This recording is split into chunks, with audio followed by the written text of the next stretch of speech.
আমরা যেই কারণে বলছি সরকারের কেন খরচ হয়েছে, কারণ আমার ওয়ালেট তো গভর্নমেন্ট ওয়ালেট, সো আমি এই জন্য বলেছি আমার গভর্নমেন্ট ওয়ালেটের টোটাল খরচ কত হয়েছে। আমার পার্টনার অর্গানাইজেশন ছিল ওয়ার্ল্ড ব্যাংক, ইউএনডিপি, ফিকি, ইন্ডিপেন্ডেন্ট যারা অর্গানাইজ করেছে, তারা অনেক ঘাম ছড়িয়েছে, সেটা আমি বাদ দিলাম, সেটারও একটা কষ্ট আছে, but let's take that aside. But একদম যদি আপনি বলেন যে ফিজিক্যাল টাকা ইনজেকশন কত করা হয়েছে, সেটা রাফলি 5 কোটি টাকার মতো।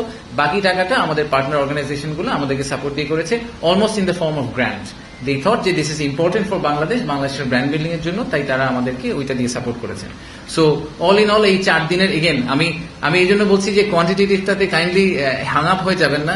হ্যাঁ, আমরা 1.5 কোটি টাকা খরচ করেছি মাত্র, হ্যাঁ মাত্র 5 কোটি টাকা লেগেছে, এবং হ্যাঁ তাতে 3100 কোটি টাকা ইনভেস্টমেন্ট হয়েছে, but that was not the idea.